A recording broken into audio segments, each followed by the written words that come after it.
One, two, three, four.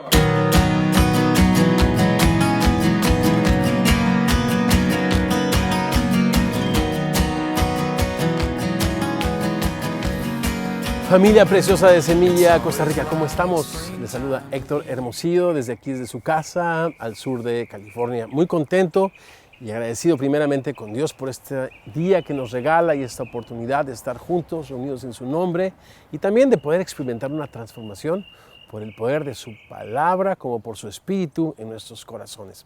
Agradecido también y le mando un saludo cariñoso y fraternal a mi amigo el pastor James Taylor y su preciosa esposa Mile y todo su equipo de colaboradores que hacen posible que nosotros estemos reunidos de esta manera en este momento en esta conferencia.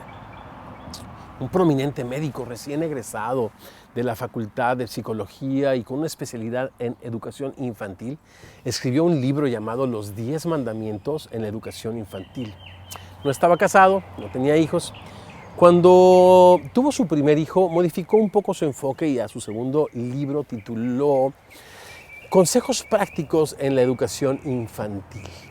Cuando tuvo su segundo hijo y escribió su tercer libro, modificó nuevamente el enfoque de su libro y a este le tituló Algunas cosas en las cuales debemos pensar en la educación infantil. Cuando estos llegaron a la adolescencia, cambió completamente su enfoque y a su cuarto libro tituló ¿Alguien tiene idea cómo se educa un adolescente?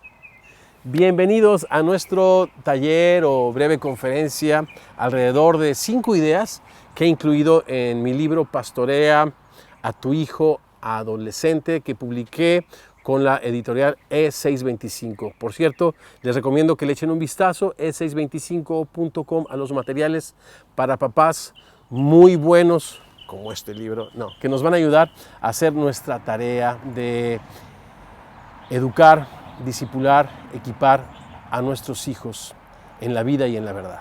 Bien, quisiera comenzar con una conversación hipotética que tuve con el Señor Jesucristo. Repito, hipotética porque no existió, pero después de reflexionar todos estos años he incluido en esta conversación algunos principios que pueden ser la base de nuestra reflexión en los siguientes minutos. Resulta que cuando yo tenía 11 años de edad, mi papá tenía 4 años de haberse ido de casa. Me había dejado hondas heridas como tú no mereces, tú no vales. Y junto con esas heridas, el deseo enorme de tener una familia y con este o con esta, un papá. Durante toda mi infancia, a partir de los 7 años que se fue, y durante toda mi adolescencia, ese fue mi grito, mi clamor. No recuerdo que haya sido una oración articulada, pero Dios que conoce nuestros corazones, definitivamente conocía mi anhelo. Crecí a los 21 años de edad. Dios tuvo a bien revelar a su Hijo Jesucristo en mí. Reconocí a Jesús como mi Salvador al arrepentirme de mis pecados, como Señor, al rendirle mi corazón e identificarle como el líder y Señor de mi vida. Poquito tiempo después conocí a mi preciosa esposa Gaby, con la que he estado casado por 33 años. Imagínense nada más. Bien. Justo antes de casarnos es que sucede esta conversación hipotética, que no existió, pero que la he escrito en mi libro y si me permiten se las leo de la siguiente manera. Jesús, Héctor, al escudriñar tu mente y tu corazón, Jeremías 17:10, me doy cuenta que esto de tener una familia es algo importante para ti. ¿Y qué crees? Lo es para mí también, Génesis 12:3. Héctor, bueno, me alegra y te agradezco, Señor, que sea tu plan para mí traer a Gaby, esta persona tan bella, a mi vida, para unirnos en uno solo, de acuerdo a tus planes y propósitos. Te adoro y recibe la gloria por esto. Jesús, sí, ese es mi diseño y ese es mi plan, Génesis 2:24, pero me refiero específicamente al sueño de tener una familia y con ella un papá. Jesús, perdón, yo respondo, oh, claro, ¿cómo olvidarlo? Aunque mi padre falleció ya. Oh, pero ¿qué estoy diciendo? Tú lo sabes todo, Señor. Salmo 147, verso 5. Lo que quiero decir es que mientras vivía Él cerró su corazón para ti y en consecuencia, pues a nosotros, sus hijos también. Por lo tanto, honestamente, Señor, yo perdí el sueño, el interés o simplemente dejé de pensar en esto. Jesús, eso supuse. Pero yo no me olvidé de tus sueños. Y habiendo escuchado cada una de tus oraciones y conocido tu clamor, me ha placido concederte lo que anhelabas al unirte en matrimonio con Gaby. Haré realidad tu deseo de tener un papá que me ame, que me tema, que me sirva. Así que toma lápiz y papel y describe ese papá tan amoroso como lo imagines, tan sabio y enfocado como creas tú que alguien que conoce mi gracia debe ser, y describe cómo debería de comportarse con sus hijos. ¿Lo tienes? Bien, ahora mírate en un espejo, porque al redimir tu historia y devolverte todos esos años que tu papá no aprovechó, le daré a tu familia ese padre que siempre soñaste, y ese padre serás tú. Y aquí dice el Señor Jesucristo: yo hago nuevas todas las cosas. También escribe el apóstol Pablo que el que está en Cristo es una nueva criatura. Las cosas viejas pasaron, he aquí todas son hechas nuevas. Y podemos, con la gracia de Dios, reescribir nuestra historia de quebranto, de dolor, en una historia donde nosotros ahora como padres experimentemos y modelemos la gracia y la verdad de Jesucristo a nuestros hijos adolescentes. Bien, algo en qué pensar. Por alguna razón yo me doy cuenta que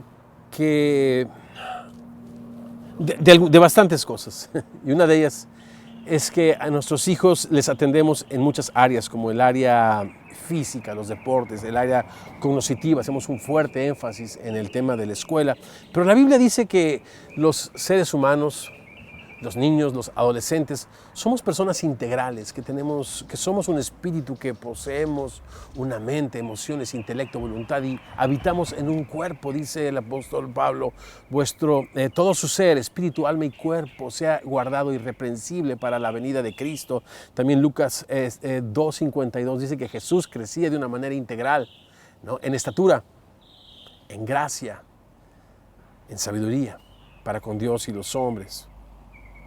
Por lo tanto, la idea es pastorear a nuestros hijos de una manera integral en el área emocional y sobre todo en el área espiritual. Porque, poniéndonos a pensar, el Salmo 127 nos presenta en esta preciosa poesía, donde hace énfasis que es Dios el que edifica su casa y cada una de nuestras casas y nuestros hogares con la verdad de su palabra. Presenta una metáfora muy interesante donde dice que nuestros hijos son como saetas en manos del valiente. Y esta metáfora habla de muchas cosas. Una saeta llega donde el que la lanza no puede llegar, por ejemplo, ¿no? Pero a lo que yo quiero hacer énfasis es en los dos extremos de la saeta o de la flecha. El extremo más conocido, y en el que, creo yo, usando esta metáfora, nosotros, los papás, trabajamos mucho, es en el área del filo, de qué tan efectivos puedan ser, repito, en el área profesional, ¿no? En el área social, en el área aún física y demás. Y por eso trabajamos mucho en su educación, en el área de la punta. Pero el otro extremo también es importante, porque el otro extremo dirige, ¿no? Le da dirección a esta flecha. Y es el área del carácter. Y nosotros descuidamos muchísimo el área del carácter. ¿Cuántos de nosotros conocemos? O antes de venir a Cristo fuimos aquellas personas con habilidades, talentos desarrollados, oportunidades aún de educación, pero con un carácter autodestructivo, diabólico y perverso, hasta que Cristo viene y endereza lo torcido de nuestras vidas? Y es importante considerar a nuestros hijos de una manera integral. Bien, dicho esto, El texto en el que quiero basar mi reflexión los siguientes minutos es Lucas 5, de los versos 1 al 11, y es conocido por muchos como la pesca milagrosa. Yo también en el libro hice una paráfrasis o una ampliación del texto bíblico. Voy a leer esta paráfrasis que aparece en mi libro, pero no es otra cosa sino, repito, una explicación un poquito más detallada de lo que leemos en Lucas capítulo 5, verso del 1 al 11. Y con esto en mente quiero dar 5 reflexiones o principios que nos van a ayudar a, considerando lo integral, ¿no?, del diseño de Dios en nuestros hijos, a pastorear a nuestros hijos adolescentes. En cierta ocasión, Jesús se encontraba junto al lago de Genesaret frente a una apretada multitud que se había reunido por querer escuchar su palabra. Toma nota, eso es importante. Una multitud escuchando su palabra. De repente vio 2 barcas a la orilla del lago y a los pescadores que lavaban sus redes. Luego de haber descendido de ellas, se subió entonces a una de aquellas barcas que resultó ser de Simón y le rogó diciendo: ¿podrías, por favor, alejar la barca un poco de la orilla? Habiéndolo hecho Simón, Jesús se sentó en ella para desde allí comenzar a enseñar a la multitud. Cuando terminó de enseñar, le dijo a Simón: lleva la barca a aguas más profundas y justo allí avienta la red. Vamos a pescar. Maestro, capitán, nosotros hemos estado trabajando duro toda la noche tratando de encontrar un pez, dijo Simón, y nada hemos encontrado. Pero si tú lo ordenas, no hay nada más que hablar. Aventaré la red ahora mismo. Así lo hicieron y, para sorpresa de Simón, atraparon una gran cantidad de peces, tantos que la red se rompía. Entonces los que estaban en la barca, motivados por el resultado, llamaron a sus compañeros que estaban en la otra barca para que viniesen a ayudarles. Estos inmediatamente se acercaron y entre todos comenzaron a llenar las barcas de tantos, pero tantos peces, que empezaron a hundirse. Al ver esto, Simón cayó inmediatamente de rodillas ante Jesús, rogándole y diciéndole: aléjate de mí, Señor, soy un hombre pecador y no puedo esconderme de tu santidad. Por favor, aléjate de mí. Y es que por la pesca que habían hecho fueron llenos de tal asombro que el temor se había apoderado de él y de cada uno de los compañeros, entre los cuales estaban también Jacobo y Juan, hijos de Zebedeo. Entonces Jesús le dijo a Simón: no hay nada que temer. Desde este día te convertirás en un pescador de personas.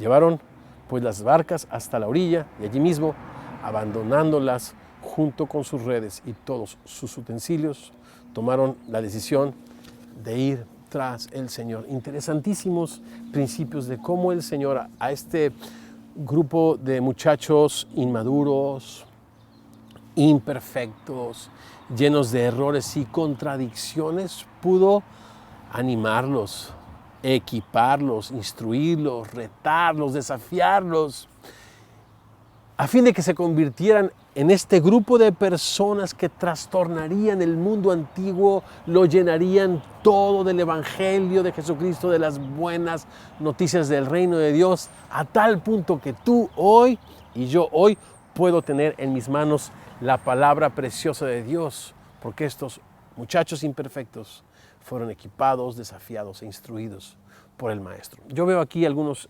interesantes principios, y si me permiten, el primero al que me quiero hacer referencia es esto de que había una multitud junto al lago de Genesaret que se agolpaba para escuchar la palabra de Dios. Esto es algo sobrenatural.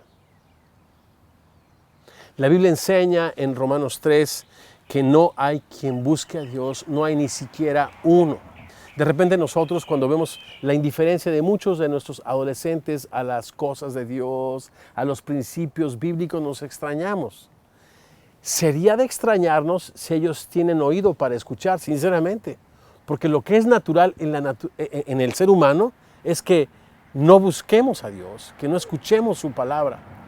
Se requiere de una intervención sobrenatural como la que sucedió junto al mar de Galilea en aquella ocasión para escuchar la palabra de Dios. Por lo tanto, el principio es el siguiente: necesitamos considerar más seriamente el orar por nuestros hijos. No poner tanto la responsabilidad en ellos de tener oídos para Dios, sino más bien tomarla nosotros en oración y hacer las modificaciones que tengamos que hacer en nuestros hábitos o disciplinas espirituales para ponerlos hasta el frente de la lista, en primer lugar, y llevarlos así en oración para que el milagro de escuchar la voz de Dios suceda en sus corazones. Esa es la primera reflexión y algunas preguntas en relación a esto. ¿Dirías que tu hijo o tu hija está creciendo de una manera balanceada? ¿El aspecto espiritual en su crecimiento es importante para ti? ¿Qué tan importante? ¿Qué cambios necesitas hacer, repito, en tus hábitos y disciplinas espirituales para incluir la oración por tus hijos, a fin de que el milagro, repito, de escuchar la voz de Dios nazca en sus corazones? En segundo lugar, quiero hablar de las herramientas que el Señor usó. A simple vista pudieran parecer esta barca que pidió amablemente a Simón usar, y número 2, apartar de la orilla. Pudiéramos pensar en que otra de sus herramientas eran las montañas al fondo del mar de Galilea y el viento creando un efecto como de auditorio, ¿no? Un auditorio perfecto donde la reflexión del agua, la transmisión del aire y también la reflexión de las montañas pudieran ser, repito, el auditorio perfecto y desde ahí enseñar a sus discípulos. Algunos de nosotros pensamos que esas son las herramientas y buscamos mejores metodologías o inclusive dispositivos electrónicos, qué sé yo. Pero lo que yo puedo ver acá en cuanto a las herramientas es que Jesucristo supo leer las circunstancias y las circunstancias que ellos acababan de experimentar era una derrota. Necesidad tenían, por lo menos Pedro, quizá no sus amigos Jacobo y Juan, que otro de los evangelios los presenta como personas, sí, en la actividad de pesca, pero con siervos a su cargo. Quizá ellos eran más económicamente pudientes, pero sin duda ellos venían de un fracaso y tenían esa necesidad y este interés de llevar algo a su mesa y ser productivos ese día.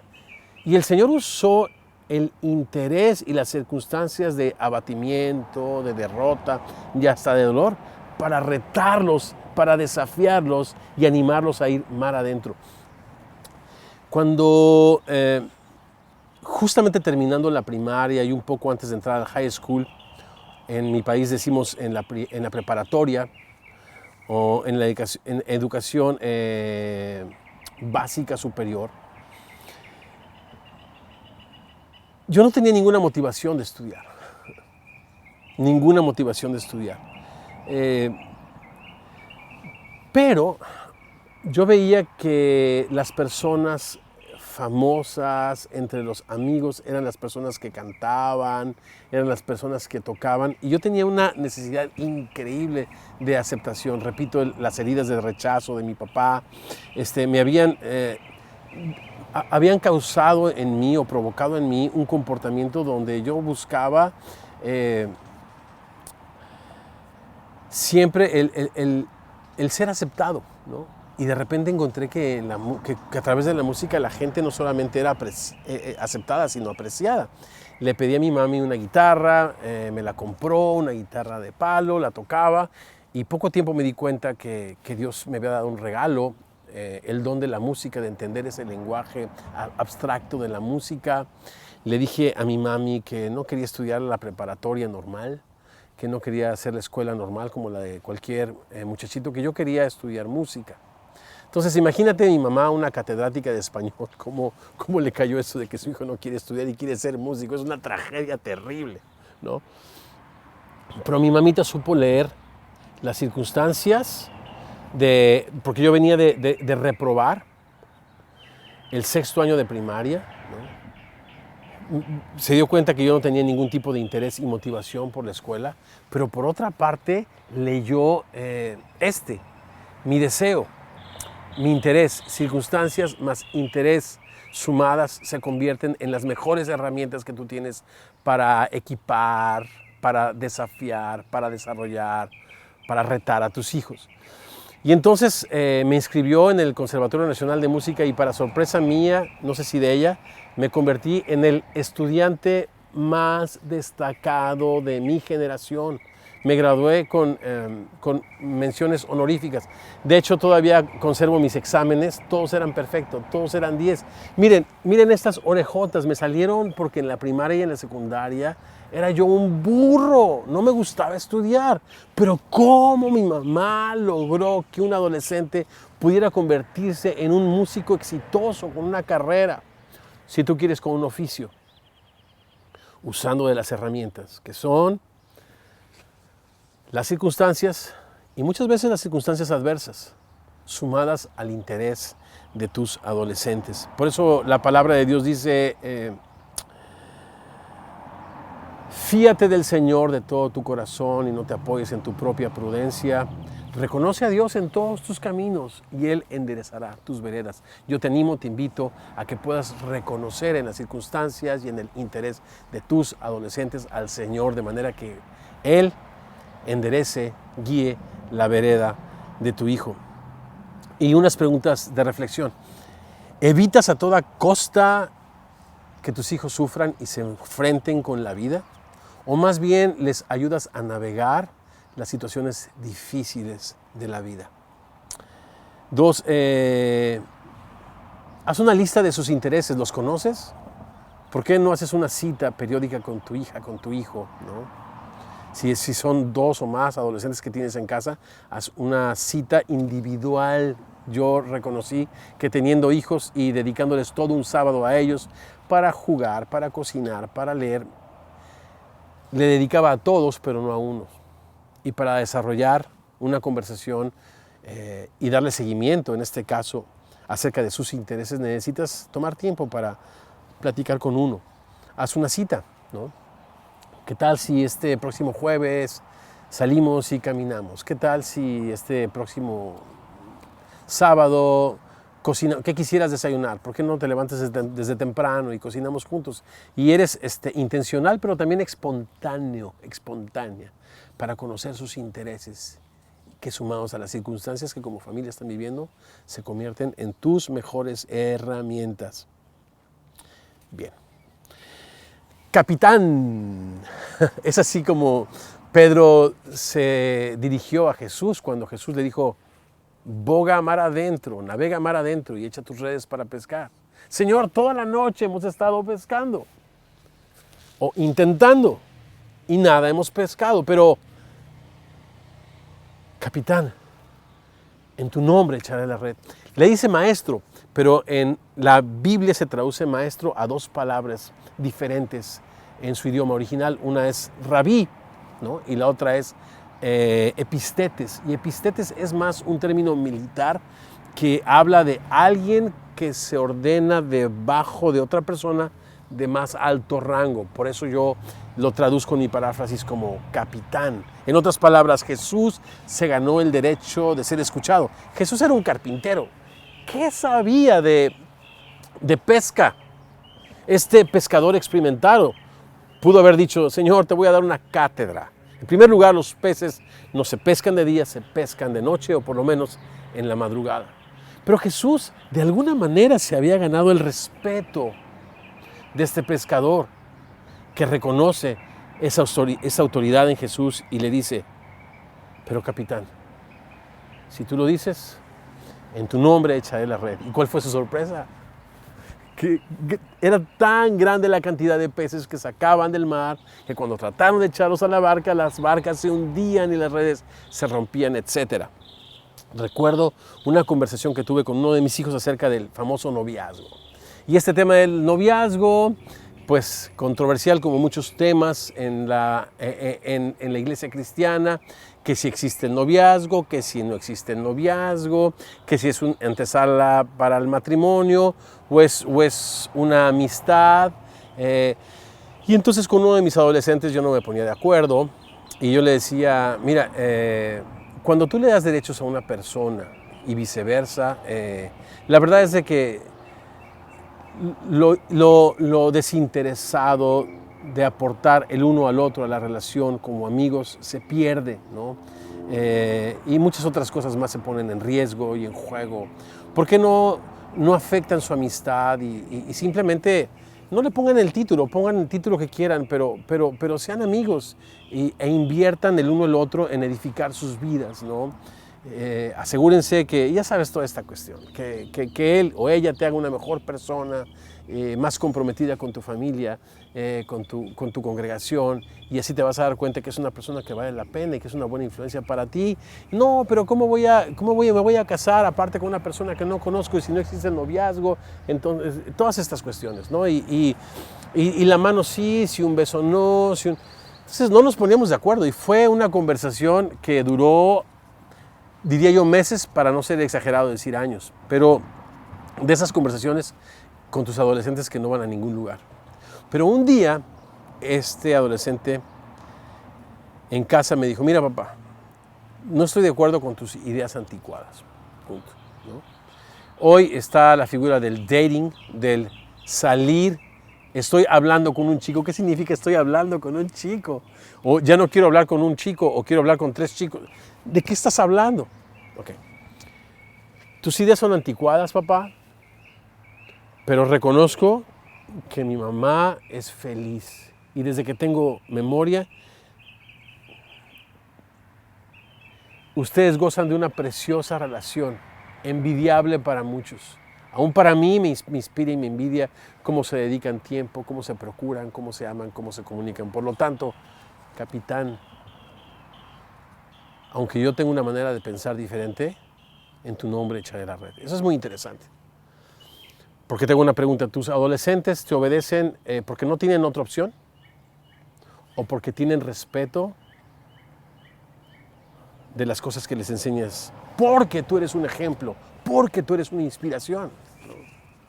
Y creo yo, en ese sentido, como en todos los ámbitos del liderazgo, el liderazgo más difícil es el autoliderazgo, porque uno dirige con el ejemplo y como cristiano con la inspiración, ¿no? Más repito, adolescentes que poco a poco se les transmite la responsabilidad de la toma de decisiones. Y otra vez te hago la pregunta, ¿tus adolescentes te obedecen porque no tienen otra opción y cuando te das la vuelta hacen lo que se les da la gana, o ellos te consideran y te respetan porque te has ganado ese respeto por el ejemplo que les has dado?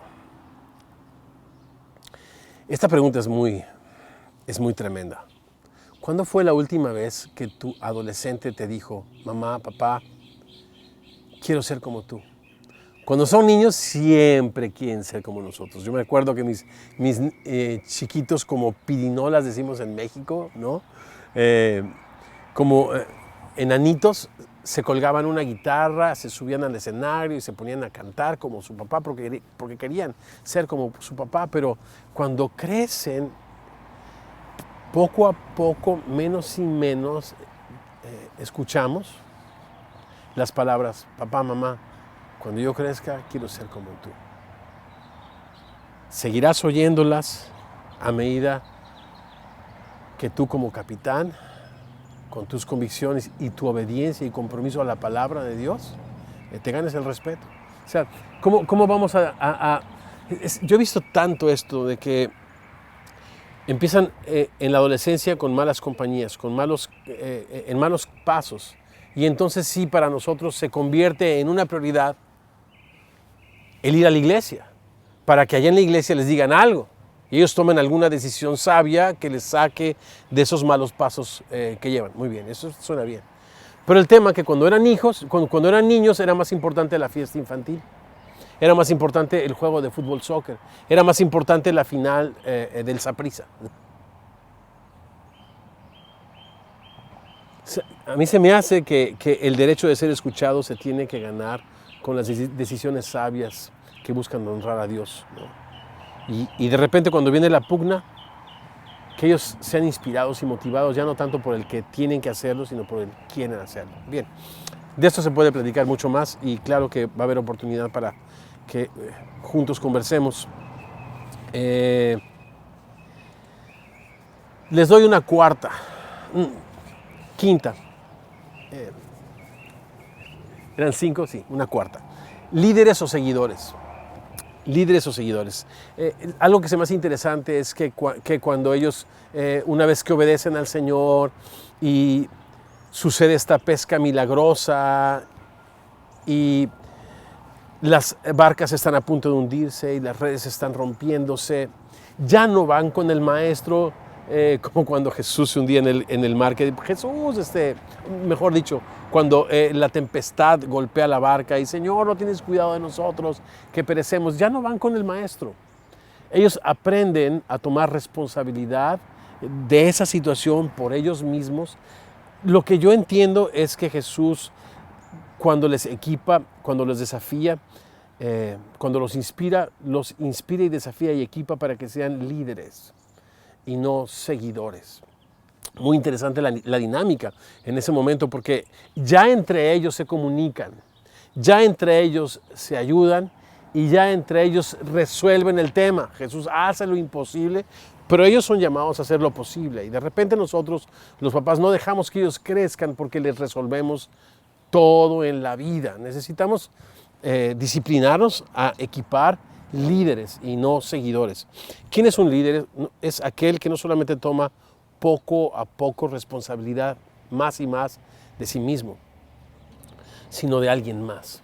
Y algo que sucede en el sistema tradicional de educación es que nuestros hijos van en diferentes grados, pero cuando llegan a casa a hacer tarea no se ayudan. El mayor, aunque sabe álgebra y otro tipo de cuestiones, no ayuda al menor. Porque estamos acostumbrados a ser seguidores, porque no estamos inspirados a ser líderes que toman responsabilidad de sí mismo y de alguien más, ¿no? A esto yo le llamo el camino de Caín, cuando Caín, por celos, mata a su hermano Abel, quien ofreció un más excelente sacrificio a Dios. El Señor en su misericordia va con Caín y lo busca y le pregunta, ¿dónde estás? Le pregunta, ¿dónde está tu hermano Abel? Y la respuesta de Caín es impresionante. Señor, ¿acaso yo soy guarda de mi hermano? El espíritu de Caín es cuando nosotros desarrollamos hijos egoístas, que solo lavan su plato, ¿no? Que solo hacen su tarea, pero que no tienen el tiempo, el corazón, la costumbre de ver por sus hermanos menores, ¿no?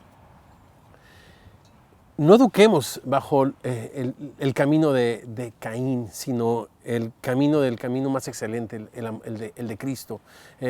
Timoteo le decía Pablo le decía a Timoteo, esto que has oído de mí encarga a hombres fieles, capaces, idóneos también de enseñar a otros.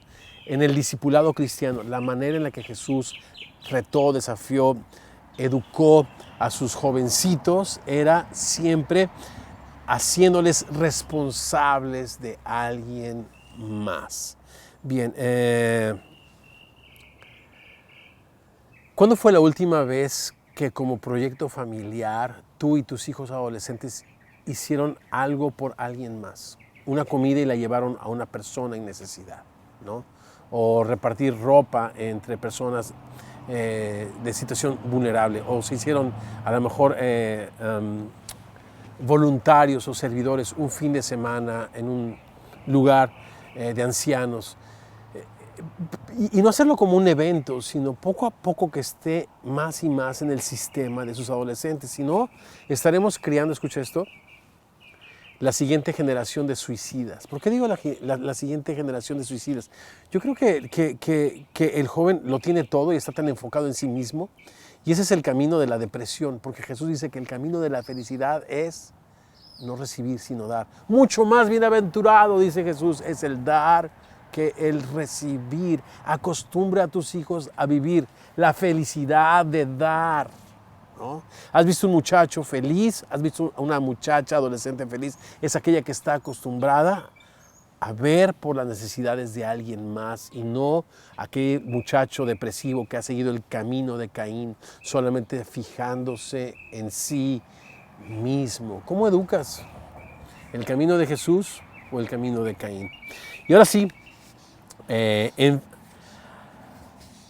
Al final de esta reflexión, quiero dejar esto que yo le llamo la evaluación. ¿Cómo evalúa Jesús a sus discípulos? A este Pedro perdedor, incapaz, que no pudo, siendo un pescador experimentado, pescar un solo pez toda esa noche, le dice que será pescador de hombres. ¿Por qué lo hace?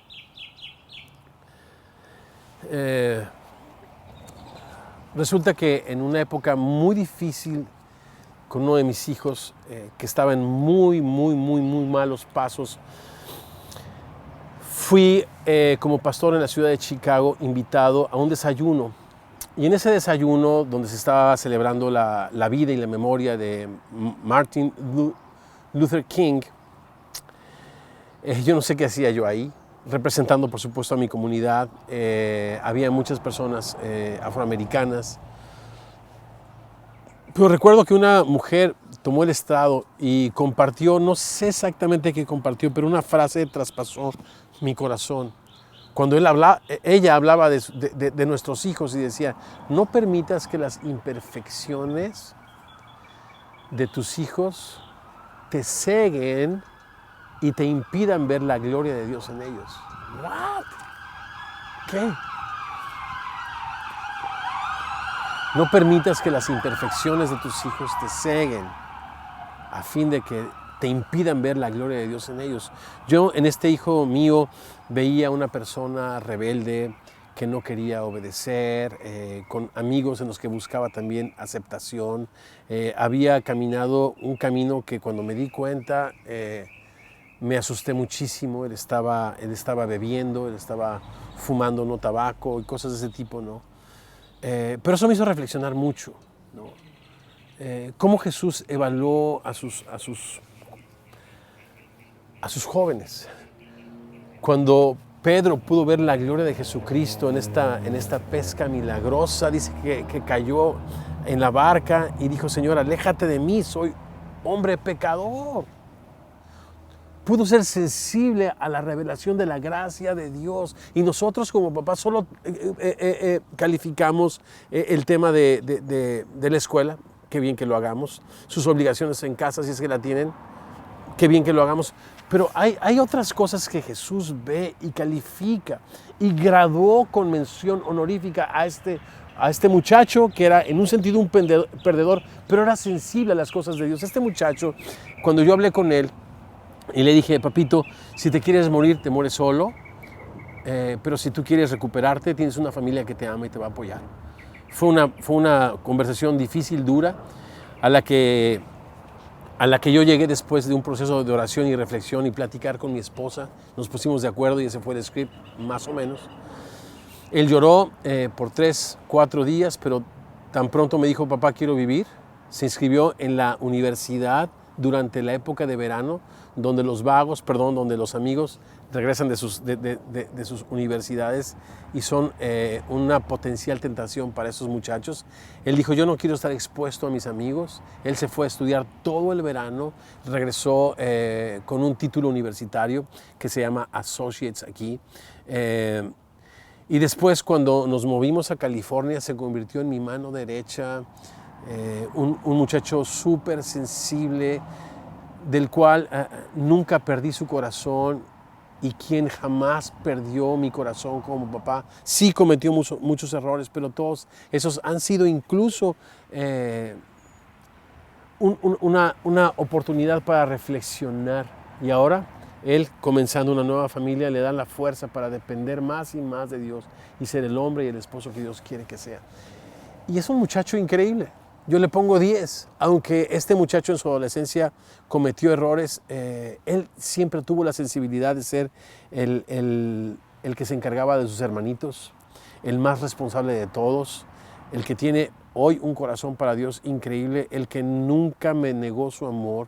Ahora, para que esto se diera a este nivel, yo me cercioré de implementar una política contra incendios. ¿A qué me refiero con eso? Cada que nuestra relación amorosa, afectiva, se veía lastimada por un error que yo cometía. Yo le pedía a Dios humildad y amor para ir y pedirle perdón, ¿no? Entonces cuando yo apreté las tuercas, cuando tomé la decisión de dirigirlo en los momentos más difíciles de su vida, Él siguió mi corazón porque sabía que yo lo hacía por amor, ¿no?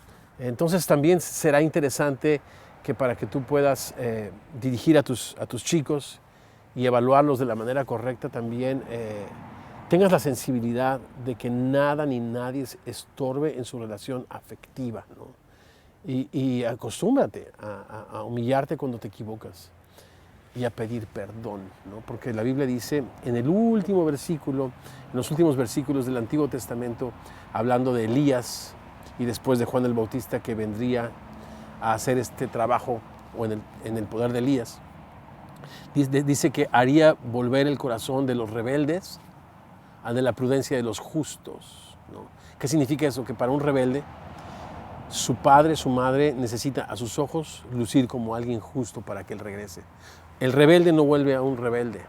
Por eso es importante que nosotros mantengamos como la más alta de nuestras prioridades nuestra relación con Dios, no solamente delante de Él, sino a la luz de todos nuestros hijos, ¿no? Que podamos siempre ser una inspiración, porque el rebelde regresa al corazón del justo, y para eso también el tema afectivo necesita estar constantemente monitoreado y asegurarte de que tienes su corazón y viceversa. Pues aquí están unas de mis reflexiones. Sigan disfrutando de este día. Gracias James, gracias Mile, y permítanme ser, si les parece, una palabra de oración. ¿Oramos?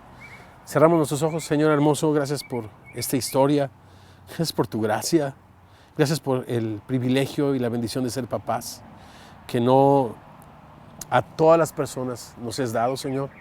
Es un don, es un regalo. Y queremos, Señor, vaciarnos de nuestras ideas preconcebidas, de nuestros conceptos aún heredados, Señor. Queríamos vaciarnos, Señor, de lo que la cultura nos dice y llenarnos de tu palabra, y llenarnos de tu amor, Señor. Y ver a nuestros hijos, sí, como personas imperfectas, pero que Señor, sus imperfecciones no nos ceguen y que no dejemos de ver tu gloria. Señor, tú estás obrando. Cuando descansamos, tú estás obrando y eres el principal interesado, Señor, en desarrollarnos. Señor, cuando hemos hecho el mejor de los trabajos, yo te pido que estos padres y estas mamás descansen en ti, Señor. Que no se culpen, Señor, de aquellas cosas que no tienen que culparse, sino que aprendamos todos, después de haber hecho nuestro mejor esfuerzo, a descansar en tu gracia, Señor. Porque tú, Señor, terminarás aquella obra que has comenzado en nuestros hijos. Así lo has prometido, así lo creemos, así te lo pedimos. En el nombre precioso de Jesús, así sea.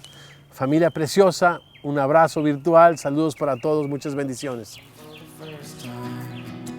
Finally living for the first time.